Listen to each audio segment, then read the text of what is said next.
La comunicación no es solo propia del ser humano. El resto de especies que pueblan el planeta son capaces, de una manera u otra, de interactuar y comunicarse con el medio que les rodea.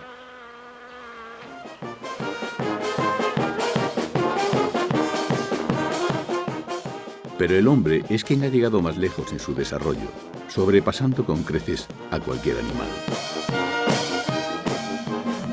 La inteligencia humana, aplicada a la tecnología y la codificación de mensajes, ha llegado a cotas insospechadas. Un avance que caracteriza a la sociedad actual, denominando su tiempo como la era de las comunicaciones. La comunicación articula la sociedad y, por tanto, resulta esencial. Incluso es una necesidad tan perentoria para el individuo que, en algunos casos, puede convertirse en una auténtica adicción.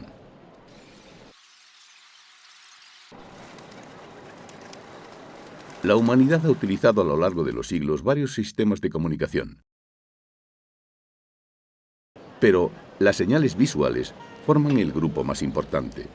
De hecho, vivimos rodeados de ellas.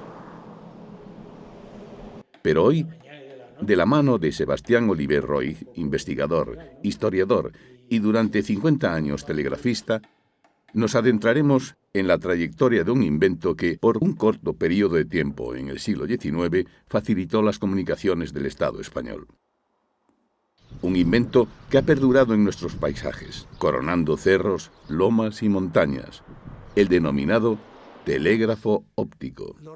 Sebastián Oliver nos habla desde el Museo Postal y Telegráfico de Madrid, del que es colaborador habitual y amigo. Yo recuerdo que hace 20 años, o 20 y alguno, yo tenía un apartamento en Villalba, Collao Villalba, y enfrente de mi balcón había allí una torre encima de un bosque. Oye, ¿y eso qué es? Eso es el telégrafo. ¿Telégrafo? Yo llevo 50 años en telégrafos y yo no me he enterado de que hubiera una total, que entonces es cuando yo me empiezo a interesar por el tema y bueno, pues hasta aquí. El envío de señales, pues a lo lejos, ha sido, bueno, resuelto de distinta manera, pero siempre con cosas muy esquemáticas. Es decir, la manera de decir que había llegado un barco o que había nacido un niño, pues se podía decir simplemente encendiendo una hoguera. La manera de decir ese tipo de, digamos, de noticias, pues significaba que antes tenían que haber convenido qué noticia iban a decir. Todo eso se hizo de mil maneras, trompetas, voces, gritos, qué sé yo, cañonazos, distintas cosas. Pero llegó un momento cuando ya la sociedad europea estaba un poco más desarrollada, a finales del 18, pues ya tiene necesidad de cosas más complejas, de enviar noticias más complejas. Por ejemplo, empezaban los bancos ya a tener, digamos, una cierta urgencia en conocer noticias, los periodistas, es decir, había necesidad de tener noticias más rápidas. Vino a apoyar la posibilidad que también se modernizaban instrumentos ópticos, catalejos, y entonces pensaron que si utilizaban un catalejo, pues podían hacer letras de gran tamaño, y las letras de gran tamaño, pues verlas a distancia con un catalejo. Pero eso, que podía ser algo útil, pero en realidad era un poco complejo y un poco chapucero, ¿no? Entonces empezaron a idear otro tipo de cosas, pero siempre partiendo de una imagen visible desde lejos utilizando un anteojo, un catalejo, ¿no? En realidad el telégrafo, tal como digamos lo hemos entendido después, es decir, el procedimiento de enviar un mensaje complejo, pues no se dio hasta finales del 18, con motivo de que en Francia, en plena revolución, pues se vio acosada por todas las fronteras, por los ejércitos de los países que mantenían la monarquía tradicional, y Francia, que ya tenía a alguien que estaba trabajando en ese tipo de problema, contrató a ese señor, a ese sistema, para que pusiera en contacto París con las fronteras. Ese señor era el abate Chape, que estableció un primer sistema, digamos, útil. Eso ocurría en 1794 o 95, por ahí. Entonces, ya aquello era un telegrama complejo. Incluso la palabra telégrafo se puede atribuir a Chappe, dado que fue él quien la utilizó por primera vez para denominar su invento. A partir de entonces, pues ya distintos sistemas, porque Chappe había inventado un sistema, pero aparecen otros inmediatamente. Los ingleses que están en guerra con los franceses, pues también inmediatamente tienen un sistema que utilizan, y de Londres con las ciudades de la costa, inmediatamente. Y un español, Agustín de Betancourt, idea un tipo de telégrafo óptico y lo idea en Francia y recibe un respaldo académico impresionante. Los personajes más emblemáticos de la Academia Francesa le dan un respaldo total, pero ya los telégrafos franceses estaban ya organizados y el jefe era Chappe, por lo tanto Chappe no da entrada al aparato de Betancourt de ninguna manera. Pero curiosamente, a pesar de que en ese sentido no triunfa, alguna de las soluciones que presenta Betancourt para su telégrafo óptico son soluciones telegráficas que después sirvieron para la telegrafía eléctrica. Incluso alguna se puede rastrear en los módem de hoy. De modo que, digamos que ahí hay un personaje que, bueno, pues que tiene cierta gracia, aunque su telégrafo óptico no entra. Sin embargo, viene a España y en España le encargan un telégrafo óptico, aunque no saben muy bien para qué, pero en España lo más importante en aquel momento era saber si había llegado el barco que traía el oro de América, de modo que quieren una línea de Madrid a Cádiz, que es donde llegaba el barco. Y entonces le encargan la línea y Betancourt se pone a construir los aparatos, los construye, además en un sitio muy visible, en el Retiro, al lado del Observatorio del Retiro. Allí pone su primer aparato de telegrafía óptica y llega a comunicar Madrid con Aranjuez. Pero aquello no saben para qué sirve, es decir, que si tiene que llegar a Cádiz para decir ha llegado el barco, pues los de Aranjuez, ¿qué van a decir en Madrid? No saben qué hacer. Y aquello se diluye. En Francia sigue el telégrafo óptico mientras dura Napoleón, mientras dura, digamos, el enfrentamiento de Francia con Europa. Pero cuando se acaba Napoleón, pues como tienen muchas torres ya puestas, el telégrafo subsiste, muy light, pero subsiste. Y por ejemplo aparece en el Conde de Montecristo el telégrafo de Chappe. Pero en cambio los otros países, como ya no están en guerra, pues aquello decae y prácticamente ningún país mantienen el telégrafo. En España, hacia 1830, 1827 o 28, un marino, Juan José Lerena, pues propone a la corte que les puede poner un telégrafo óptico propio desde el Palacio Real de Madrid a los palacios de Aranjuez y de la Granja. Sobre todo cuando Fernando VII está en las postrimerías, y entonces es cuando, digamos, que la corte bulle en follones, en intrigas.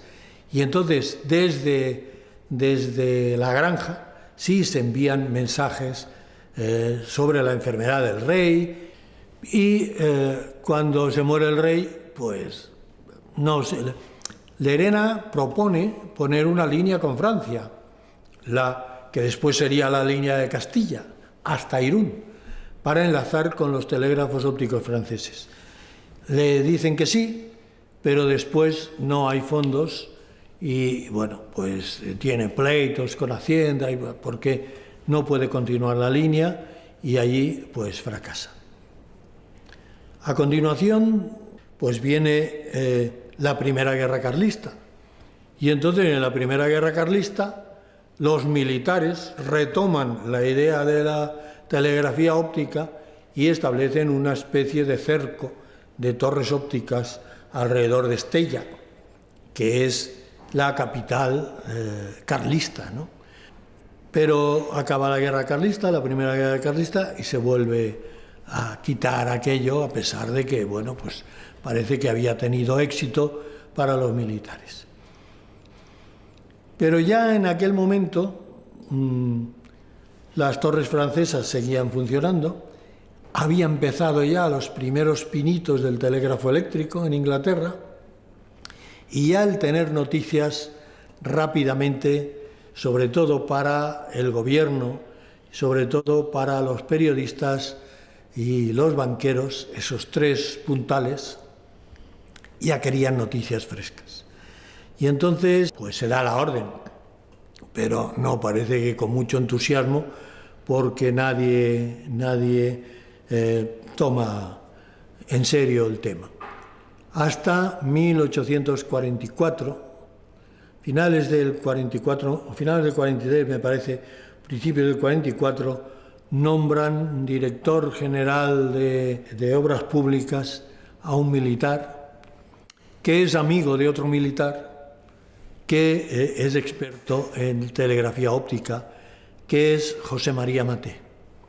Y entonces el director general, que se llama Varela Liña, y el señor Maté, pues parece que se toman en serio eso. La dirección general hace un concurso para ver qué aparatos puede poner, Maté se presenta, Maté gana el concurso y inmediatamente se pone la Dirección General de Obras Públicas a montar torres. ¿Y por dónde se empieza? Pues la línea principal para los tres estamentos es la línea que les lleva a Europa. Entonces la línea Madrid-Irún es la primera que se pone. Se pone primero con las torres cercanas a Madrid, que también sirven de escuela de los torreros, y buscan personal para atender esas torres de personal militar. Todo el telégrafo, en teoría, es civil. El Ministerio de Obras Públicas, el Ministerio de Fomento, me parece que se llama entonces, pero la Dirección General de Obras Públicas, pues es civil, a pesar de que el jefe, el director general, es un militar.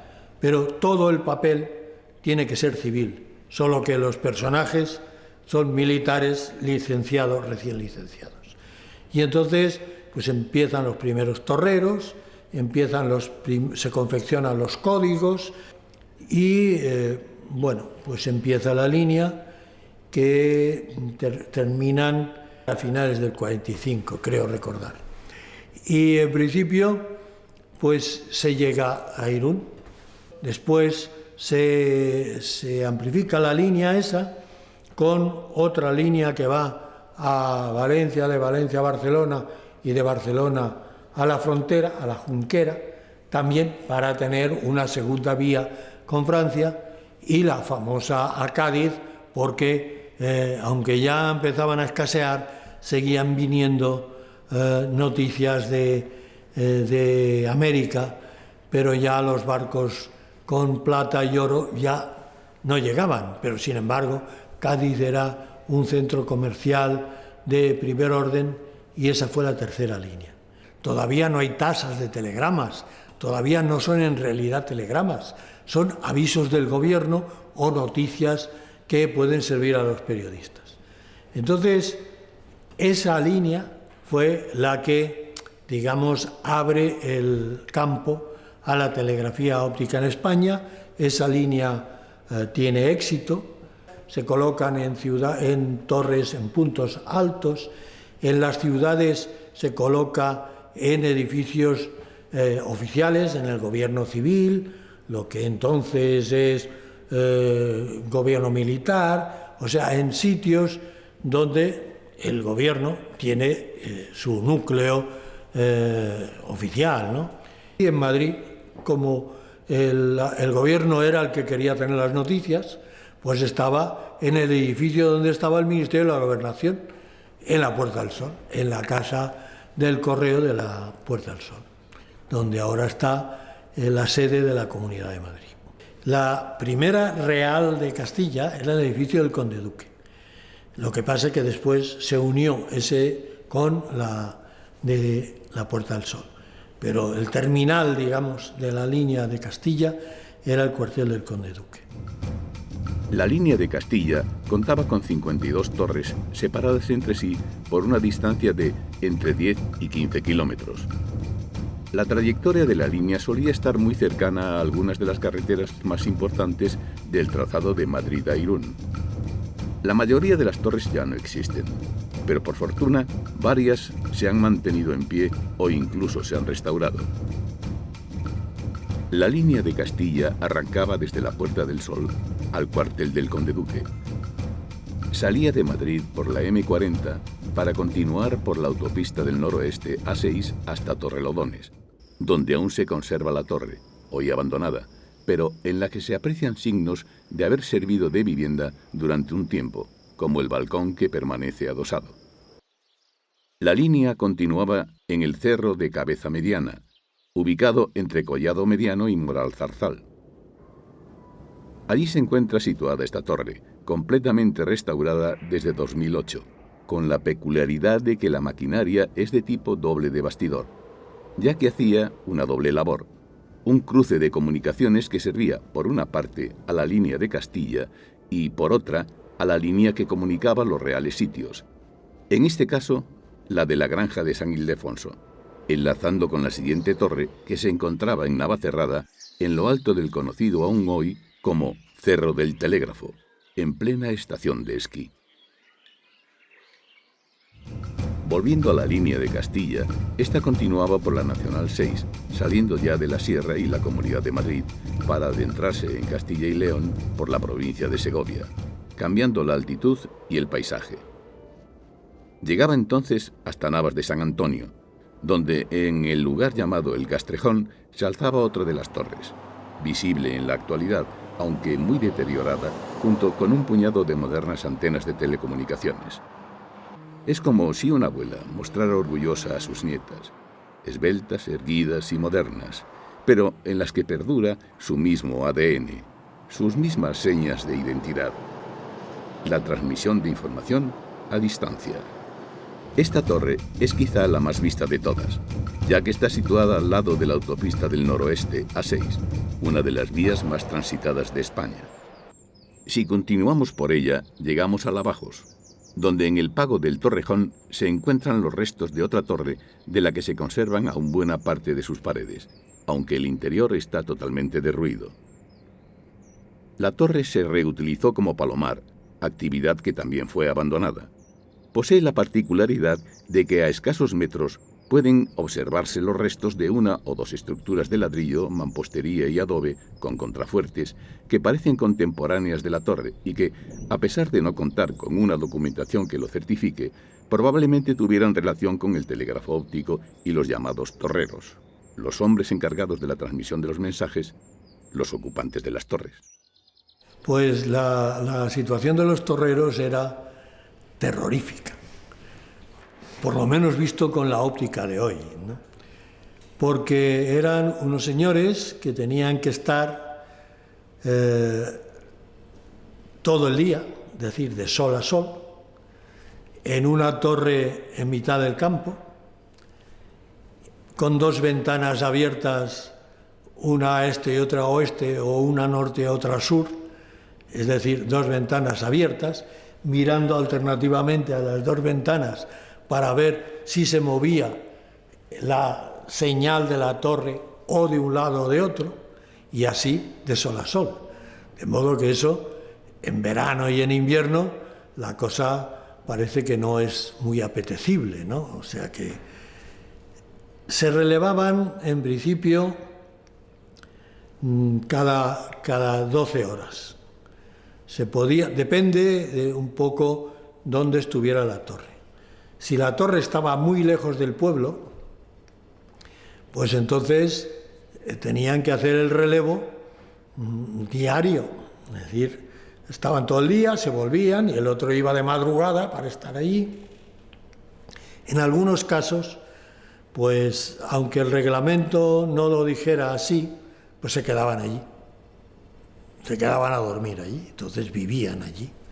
Pero claro, si vivían allí, pues vivía uno o vivían los dos, porque en principio se había previsto 2 torreros y una ordenanza, que era el que cuando había niebla y no se veía la torre siguiente, pues si había recibido un mensaje de la torre anterior, escribía el mensaje, se lo daba la ordenanza y el ordenanza salía a pie a llevarle a la torre siguiente. Entonces, digamos que eso creaba algún tipo de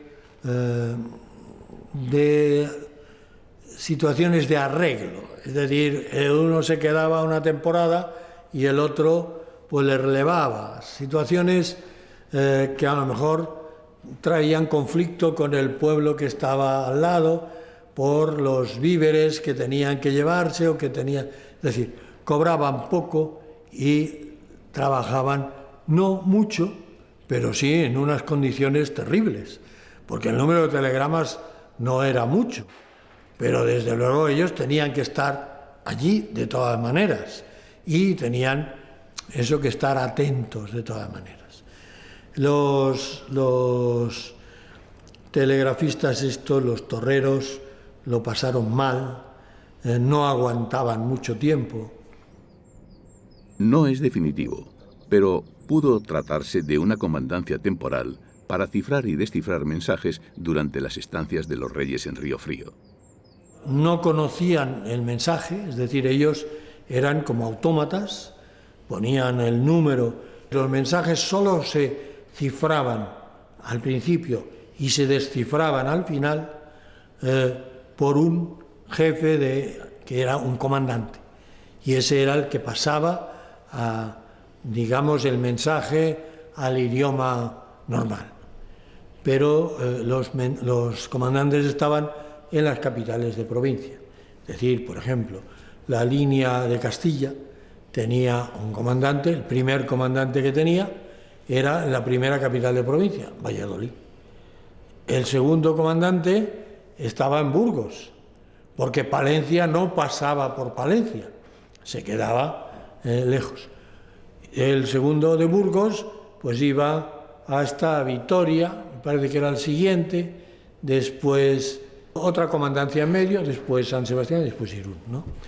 Pero luego, si había momentos, por ejemplo, de elecciones o en momento que había algún tipo de, digamos, de intención o de urgencia en conocer qué pasaba en algún sitio, se ponía el comandante donde fuera. Por ejemplo, entre Ávila y Segovia, la torre estaba en medio y entonces, pues allí ponían de cuando en cuando un comandante para recibir de Ávila o de Segovia, ¿no? Y pasaba lo mismo en Palencia, se ponía, pues no sé, en Tariego o en alguna que estuviera cerca, se ponía el comandante para recibir. La línea Madrid-Irún continuaba hacia Danero, al punto conocido como Pago del Telégrafo.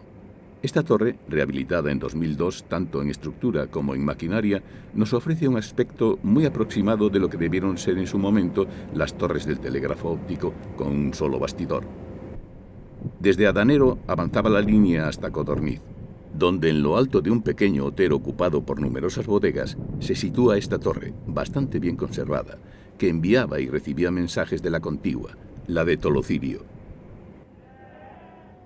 Esta torre vecina contaba con una singular construcción, ya que dada la gran altitud en la que se encuentra en el pago de Monte Alto, no se creyó necesario seguir el modelo de las demás torres, y solo se construyeron 2 cuerpos, ahorrando así trabajo y dinero. Las torres seguían un patrón de construcción similar diseñado por el propio Maté y estudiado a fondo para cumplir las funciones requeridas. Todo estaba descrito exhaustivamente, tanto los planos de construcción como la maquinaria interna, el mobiliario y los enseres necesarios. Respecto a los materiales de construcción, si bien también seguían un modelo similar, generalmente se adaptaban a las características del entorno, apreciándose diferencias entre unas y otras. En algunos casos se utilizaban sillares de granito, en otros de caliza o incluso mampostería, y usando en el resto más o menos ladrillo dependiendo de los materiales habituales en la zona, pero siempre con robustos muros y cuidando el aspecto defensivo. Las aberturas que poseen suelen ser, de abajo arriba, en el primer cuerpo, 3 aspilleras defensivas en cada lado, que facilitan el rechazo o, como mínimo, la resistencia ante un eventual ataque. El segundo cuerpo posee ventanas y una puerta que, al ubicarse elevada, se accedía por una sencilla escalera de mano o, en otros casos, por una realizada de fábrica. Por último, en el tercer cuerpo se ubicaba una ventana en cada lado. Podían abrirse unos pequeños orificios para disponer catalejos con la finalidad de contar con puntos de observación y contacto visual con la torre anterior y la siguiente. Respecto al funcionamiento dentro de la torre, el primer cuerpo se destinaba a la vida doméstica, donde los torreros comían o almacenaban víveres. En el segundo y en el tercero se llevaban a cabo las tareas de observación. Y se accionaba la maquinaria para transmitir un mensaje. La torre que estamos viendo, alzada en Arganda del Rey y perteneciente a la línea de Madrid-Valencia, se encuentra reconstruida y en perfecto estado de funcionamiento. En ella se puede apreciar perfectamente la maquinaria y su forma de funcionar. El modo de operar era relativamente sencillo. En un bastidor dividido en 2 partes aparecen 3 franjas oscuras horizontales realizadas con varillas de acero y claramente separadas entre sí. En medio del bastidor y con movimiento vertical, a través de un mecanismo, hay lo que se denomina la corona o el indicador. Y en un extremo del bastidor, también con movimiento vertical, se encuentra una bola. Según la situación del indicador respecto a las fajas oscuras, el mensaje poseía un significado. La bola, según también su posición, indicaba mensajes de servicio interno de los torreros, por ejemplo, si la torre estaba fuera de servicio o si el torrero se encontraba ausente. Llevaban como una tabla que podía tomar 10 posiciones y por lo tanto recibían como 10 números, y eso era lo que ellos escribían. Luego tenían una bola que decía, pues, no puedo atenderte, o pues está cerrado el anterior, o lo que sea, ¿no? Una bola que daba las indicaciones de servicio, pero los mensajes eran números. Entonces ellos escribían los números y no sabían nada más. Sabían de los primeros números, eran los que si venía repetido, si venía o la hora o algún número así, pero del mensaje no sabían nada. Como manejar la máquina, pues era, bueno, podían tardar 1 minuto quizá o 30 segundos, medio minuto en mover eso, y eso lo tenía que ver el siguiente y el siguiente tenía que repetir, y entonces hasta entonces no podía venir el otro mensaje, pues aquello era relativamente lento, ¿no? Entonces idearon que en vez de enviar letra a letra y necesitar 5 minutos para decir papá, pues que podían establecer un código que creara un código de frases que les ahorrara trabajo. Entonces tenían que establecer primero motivos. ¿De qué podemos hablar aquí? Pues podemos hablar, pues qué sé yo, de revueltas de los facciosos. Podemos hablar de que los príncipes van y vienen y dan méritos o ponen medallas. Y entonces fabricaban una especie de diccionario con frases que le daban un nombre, un número. Y entonces había números que tenían que ser para una palabra solo, por ejemplo, para decir José o Antonio o Francisco, porque eso era una palabra solo. Pero había frases que se repetían, por ejemplo, qué sé yo, los facciosos pretenden levantar una partida en tal sitio. Pues el tal sitio sí era una palabra, pero el resto de la frase también era un signo, ¿no? Ese tipo de cosas pues ahorraba tiempo, pero obligaba a tener un diccionario donde se codificaba, y el diccionario pues era notable, y ese diccionario era el que tenía que manejar el comandante para cifrar o descifrar los mensajes. La singular torre de Tolocirio, a la que antes hicimos referencia, se construyó en un punto tan privilegiado para la observación que a su lado hoy se encuentra una torre de vigilancia de incendios, ubicándose en los restos de la propia torre un vértice geodésico. La línea entra en la provincia de Valladolid con la siguiente torre, situada en Almenara de Adaja, en lo alto del pago de El Perruno. Sus 4 paredes hoy apenas se sostienen. De esta torre pasamos a la situada en Olmedo, de la que solo se conserva una esquina. La línea continuaba hasta Valladolid, donde se encontraba además un comandante para la codificación y decodificación de mensajes. En la actualidad, sin embargo, no queda ningún vestigio de la torre. Desde allí, en la autovía A62, antes de llegar a Dueñas y a la izquierda, se encuentra la Frausilla. Una torre que mantiene su estructura y que también es una de las más vistas por los usuarios de la autovía, dada su altitud sobre el llano y un entorno prácticamente despejado de árboles. Y de esta se pasa a la torre de Tariego del Cerrato, ya en Palencia, cuya función ha sido tan olvidada que en el imaginario local se la conoce como el Castillo, llegando a formar parte del escudo oficial de la población. Quizá favoreció la leyenda el hecho de que esta torre esté coronando el pueblo, ocupando un lugar realmente preponderante, tal y como lo solían hacer los castillos medievales o las viejas atalayas, verdaderas antepasadas de las torres ópticas. Continuaba la línea en dirección norte por las cercanías de la A62 hasta Burgos, capital en donde la torre estaba situada en el castillo, el punto más alto de esta ciudad, y en la que estaba destinado un comandante dedicado al telégrafo óptico.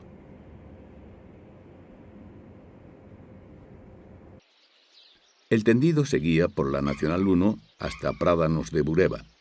Un poco más adelante de esta localidad podemos apreciar a la derecha esta maltrecha torre, que presenta la peculiaridad de haber sido realizada de sillería y mampostería en su totalidad.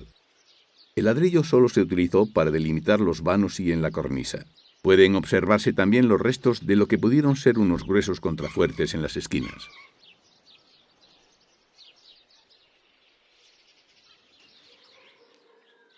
La línea continuaba hasta Buguedo, en cuyo término, en lo alto de un cerro entre la AP1 y la Nacional 1, se puede ver hoy rodeada de cultivos. Saliendo poco a poco de la planicie, la siguiente torre está situada en Quintanilla de la Ribera, ya en el País Vasco, en la provincia de Álava.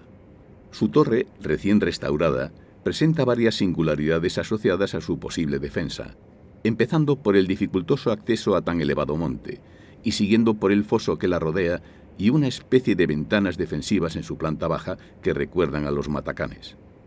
Elementos que revelan un posible temor al ataque de bandoleros o la conflictividad en la zona en los momentos de su construcción. lo que junto con los parajes lejanos e inaccesibles nos habla del carácter de los hombres que trabajaban en las torres, expuestos a cualquier vicisitud. Por fortuna, sus superiores reconocían lo sacrificado y peligroso del trabajo que realizaban. El jefe de los torreros, pues era un señor que tenía un cierto aire paternalista y se cuidaba de los torreros, prestando algún dinero, haciendo préstamos para los capotes o para los uniformes. Era, digamos, un aire paternalista. Pero la disciplina era el número uno, el puesto uno del reglamento era la disciplina. Es decir, aquellos tenían que estar siempre muy disciplinados y desde luego tenían que serlo porque si no allí no aguantaban. Esta torre comunicaba hacia el norte con la de Puebla de Arganzón, volviendo a entrar en la provincia de Burgos, donde se reutilizó una anterior construcción medieval para ubicarla, resultando por ello una de las más curiosas y que menos tienen que ver con la estructura general de estos edificios. De hecho, posee más plantas que las demás. El acceso se produce a través de un gran arco y en sus proximidades hay restos de un aljibe y otras estructuras.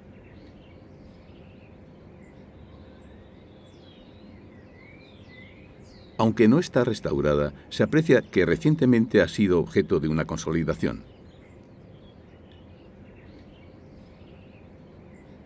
Prosigue la línea hasta Vitoria, donde se aprovechó la iglesia de San Vicente para la colocación del telégrafo óptico, y en donde, como nos dice Sebastián Olivé, había otro comandante del telégrafo por ser capital de provincia.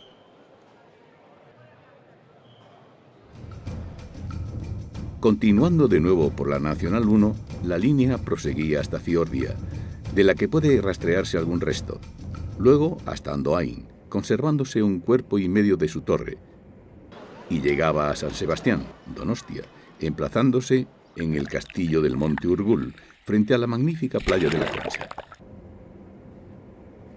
Desde allí, en dirección a Irún, se encontraba otra torre a medio camino, y ya por último la de Irún, en la actualidad también desaparecida y que tenía la gran importancia de abrir las comunicaciones españolas a Francia.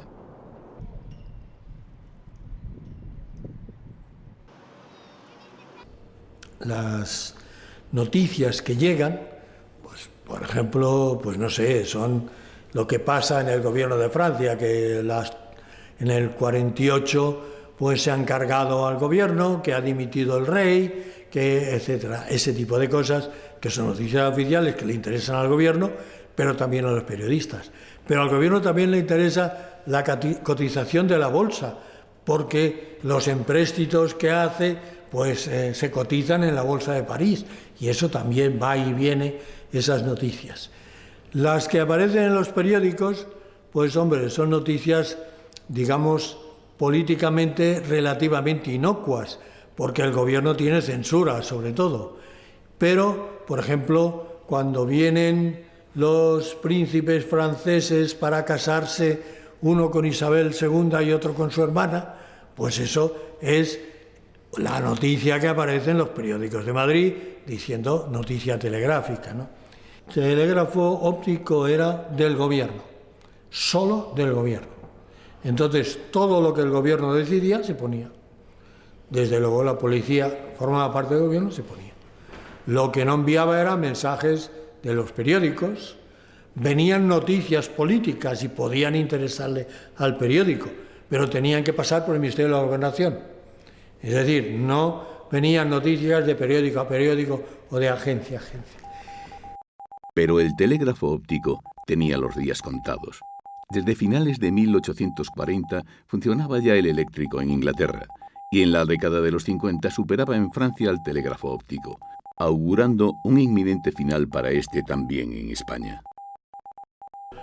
Se quedó obsoleto, es decir, funcionaba, pero el telégrafo eléctrico venía empujando.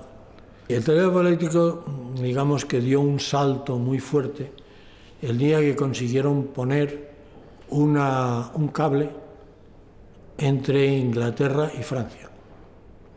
Ese día y ese cable funcionando, pues ya dio, digamos, y eso fue en 1851. Es decir, el 51 ya, digamos, el telégrafo fue mayor de edad, de alguna forma. Y entonces el gobierno encarga al jefe de los telégrafos ópticos, a Mathey, que se dé una vuelta por Europa para ver los distintos telégrafos eléctricos que hay. Vuelve y hace un informe. Y es inmediatamente de este informe, le dicen, pues, monta una línea de prueba. Y entonces los torreros se encargan de montar una línea de prueba entre Madrid y Irún, porque es el sitio. Y entonces la montan, tardan un par de años en montarla, y en finales, me parece que es a finales del 54, que es cuando ya esa línea eléctrica establecida por torreros y manejada por torreros reciclados, y entonces lo que envían es, me parece que es en noviembre del 54, el primer telegrama eléctrico que sale de España. Y es un telegrama que no es telegrama, es el discurso de la reina Isabel inaugurando el Parlamento liberal, del bienio liberal, esa línea que puede enviar esos telegramas, todavía oficiales, pues ya en abril, me parece que es del 55, ya puede enviar telegramas cualquiera, es decir, se hace ya público el envío de telegramas, y con una tarifa, claro está.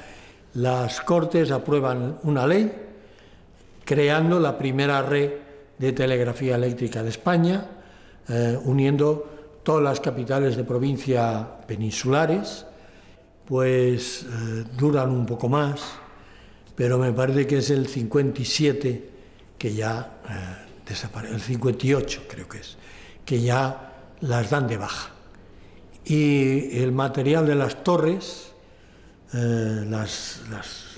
esas cosas que se mueven y todo eso, pues lo mandan al chatarrero y lo venden o intentan venderlo varias veces, pero una de ellas es ya con la Revolución del 68, la gloriosa. Pues uno de los primeros cosas que saca a subasta es el material de las torres ópticas. Y las torres en sí, el edificio, lo que hacen es que se lo encargan a la Guardia Civil. Lo que pasa es que la Guardia Civil, ¿qué va a hacer con eso? Y entonces muchas de ellas, pues allí para los pueblos, pues tienen una tradición que dice, pues allí había unos que fabricaban duros de plata, ¿no? O allí había unos bandoleros que estaban... Es decir, que la tradición del telégrafo óptico se pierde. Esta es la historia de la línea de telégrafo óptico Madrid-Irún. Algunas de sus torres seguirán reclamando la atención del viajero, siendo ingrediente de sugestivas fantasías y leyendas, o excitando la curiosidad de algunos que descubrirán su verdadero uso, un uso no menos épico y legendario.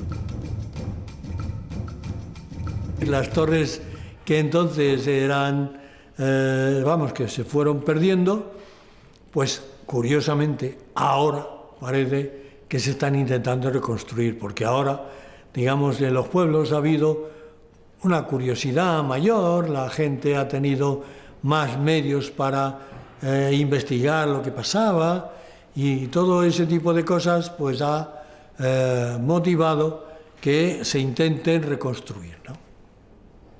Y bueno, pues todo eso es lo que dan de sí las torres.